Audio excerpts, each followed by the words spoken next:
Narito ang iyong lingguhang horoscope para sa Sagittarius para sa araw ng January 25 hanggang January 31. Sa pagsisimula ng linggong ito mula January 25, mararamdaman mo ang isang matinding pagnanais na lumabas at tuklasin ang mga bagong kaalaman sa mundo. Ang iyong pakikipagsapalaran ay magdadala sa iyo sa mga lugar na magbibigay ng sariwang perspektibo sa iyong kasalukuyang sitwasyon sa buhay. Ang linggong ito ay panahon ng paglago at pagpapalawak ng iyong abot-tanaw sa pamamagitan ng pag-aaral o paglalakbay. Mula January 25 hanggang January 31, ang iyong pagiging positibo ay magsisilbing magnet para sa mga magagandang pagkakataon sa iyong paligid. Mahalagang manatili kang tapat sa iyong mga prinsipyo habang tinatanggap ang mga bagong ideya mula sa ibang tao. Ang iyong likas na katapangan ay lilitaw sa bawat desisyon na iyong gagawin para sa iyong kinabukasan sa buong linggo. Sa aspeto ng iyong karera, ikaw ay makakaranas ng mabilis na pag-unlad lalo na sa mga proyektong may kinalaman sa komunikasyon o edukasyon. Ang iyong mga nakakataas ay bibigyang pansin ang iyong galing sa pagbibigay ng solusyon sa mga komplikadong problema sa opisina. Maaaring may dumating na balita tungkol sa isang seminar o pagsasanay na makakatulong sa iyong propesyonal na paglago sa buong linggo. Huwag matakot na ibahagi ang iyong mga malikhaing plano dahil ang iyong boses ay may malakas na impluensya sa iyong mga kasamahan. Ang January 31 ay mainam na araw upang simulan ang isang bagong layunin na magbibigay sa iyo ng tagumpay sa susunod na buwan. Manatiling nakatutok sa iyong mga mithiin at huwag hayaang ang mga maliliit na aberya ay makasira sa iyong diskarte sa trabaho. Pagdating sa iyong pananalapi, ang linggong ito ay nagdadala ng mga biyaya na nagmumula sa iyong mga nakaraang pinaghirapan at investments. Mula January 25, mapapansin mo ang pagdaloy ng kita na makakatulong sa pag-aayos ng iyong mga personal na bayarin at obligasyon. Mahalagang maging maingat sa paggastos para sa mga luho o mga gamit sa paglalakbay na hindi mo pa naman talaga kailangan sa ngayon. Ang paggawa ng isang maayos na listahan ng iyong mga gastusin ay makakatulong upang mapanatili ang iyong financial stability hanggang January 31. Ang iyong swerte sa pera ay nasa rurok nito, kaya gamitin ang pagkakataong ito upang mag-ipon para sa iyong mga pangarap. Ang matalinong pagbabudget ay magbibigay sa iyo ng kapanatagan habang papalapit ang katapusan ng January. Sa larangan ng pag-ibig, ang iyong pagiging masayahin at tapat ay magdadala ng kagalakan sa iyong relasyon o sa iyong mga kaibigan. Para sa mga nasa isang relasyon, ang January 25 hanggang January 31 ay panahon ng muling pagtuklas sa inyong mga pangarap bilang magkapareha. Kung ikaw ay single, ang iyong magnetismo ay malakas at maaari kang makatagpo ng isang tao na may parehong hilig sa kalayaan.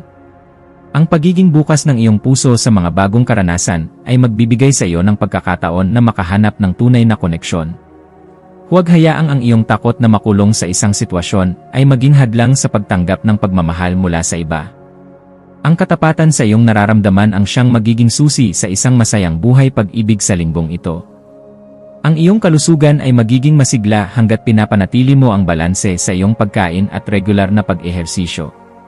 Mula January 25, makabubuting maglaan ng oras para sa mga outdoor activities na makakatulong sa pagpapalakas ng iyong katawan at isipan.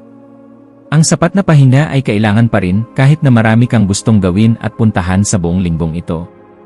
Iwasan ang sobrang pagkapagod na maaaring magdulot ng panghihina ng iyong resistensya bago matapos ang January 31. Ang pag-inom ng maraming tubig at pagkain ng mga prutas ay magbibigay sa iyo ng sapat na enerhiya para sa iyong mga lakad. Ang pagkakaroon ng positibong pananaw ay magsisilbing proteksyon mo laban sa anumang stress na dulot ng iyong mga aktibidad. Ang iyong mga maswerteng numero ay 3, 12, 21 at 30. Para sa iyong maswerteng kulay, ang lila o purple ay magdadala ng karunungan habang ang dilaw ay magbibigay ng saya sa iyong aura. Ang dapat mong gawin ay magplano ng isang maikling bakasyon o magbasa ng mga aklat na magpapalawak ng iyong kaalaman mula January 25. Ipagdasal ang pagkakaroon ng gabay sa iyong bawat paglalakbay at ang kaligtasan ng mga taong malapit sa iyong puso. Ang pananalig sa iyong sariling kakayahan na lumampas sa iyong mga limitasyon ay magdadala sa iyo sa ruwok ng tagumpay. Manatiling mapagkumbaba sa kabila ng mga biyayang natatanggap mo sa bawat araw ng linggong ito. Dapat mong ipagdasal ang lakas ng loob na harapin ang katotohanan at ang karunungan na gamitin ito para sa ikabubuti ng nakararami. Humingi ng gabay upang ang iyong bawat hakbang ay mapunta sa landas na puno ng liwanag at pag-asa mula January 25. Ang panalangin para sa katatagan ng loob ay makakatulong sa iyo na malampasan ang anumang pag-aalinlangan sa iyong sariling kakayahan. Ipanalangin din ang kapayapaan sa buong mundo at ang tagumpay ng iyong mga plano para sa darating na buwan ng February. Ang bawat umaga ay simulan sa pagpapasalamat sa kalayaan at sa mga bagong pagkakataong ibinibigay sa iyo ng universo. Ang iyong pananampalataya ang magsisilbing liwanag mo sa gitna ng anumang kadiliman o kalituhan sa buhay. Sa pakikipagkapwa-tao, ikaw ay magiging isang inspirasyon sa iyong mga kaibigan dahil sa iyong matatag na paninindigan at magandang disposisyon. Ang iyong katapatan ay rerespetuhin ng marami, kaya asahan na marami ang hihingi ng iyong payo sa buong linggo hanggang January 31. Maging maingat sa pagbibigay ng kritisismo at siguraduhin na ito ay nakakatulong at hindi nakakasakit ng damdamin ng iyong kapwa. Ang iyong pakikisalamuha sa mga taong may iba't ibang kultura ay magbibigay sa iyo ng mga bagong aral tungkol sa buhay. Ang pagpapakita ng kabutihang loob sa mga nangangailangan ay babalik sa iyo ng doble sa paraang hindi mo inaasahan mula January 25. Manatiling tapat sa iyong mga kaibigan habang binubuksan mo ang iyong sarili sa mga bagong pagkakaibigan sa paligid. Ang iyong pagiging malikhain ay lilitaw sa paggawa ng mga bagong plano para sa iyong kinabukasan at sa iyong mga personal na proyekto.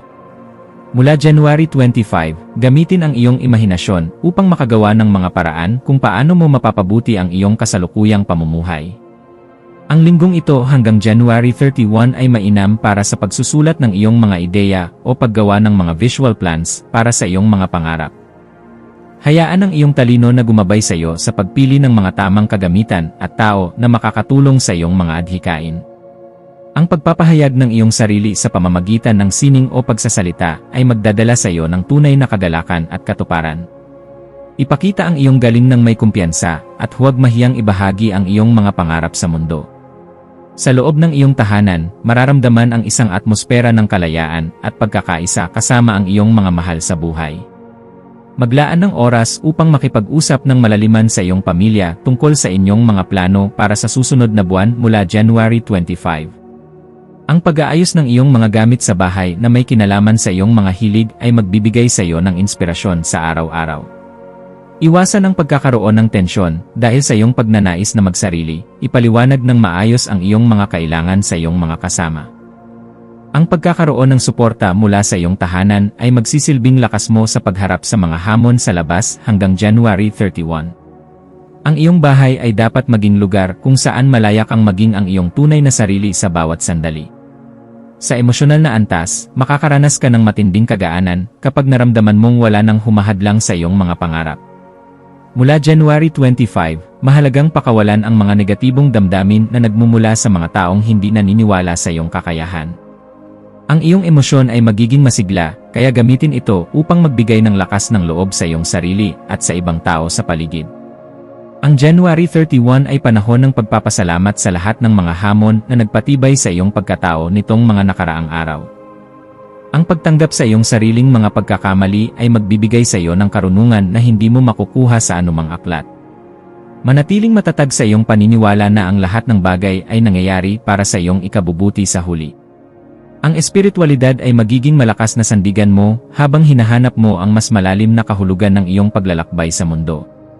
Ang paglalaan ng oras para sa tahimik na pagmuni-muni mula January 25 ay magbubukas ng iyong isipan sa mga mensahe ng universo. Maniwala ka na ang bawat pagkakataon ay isang hakbang patungo sa katuparan ng iyong banal na misyon sa buhay na ito. Ang iyong pananalig ay magsisilbing angkla mo sa gitna ng mabilis na takbo ng mga pangyayari sa iyong kapaligiran hanggang January 31. Ipagpatuloy ang pagiging mapagbigay sa iyong espiritual na lakas sa pamamagitan ng pagdarasal para sa gabay ng lahat ng nilalang. Ang iyong koneksyon sa banal na gabay ay magpapatatag sa iyong kalooban sa bawat araw ng iyong buhay. Sa kabuuan, ang linggong ito ay isang mahalagang yugto para sa iyong pag-unlad bilang isang malaya at matalinong individual. Ang bawat karanasan mo mula January 25 hanggang January 31 ay may kaakibat na biyaya na dapat mong pasalamatan ng buong puso. Huwag mong kakalimutan na ang iyong tunay na kapangyarihan ay nagmumula sa iyong katapatan sa iyong sarili at sa iyong kapwa.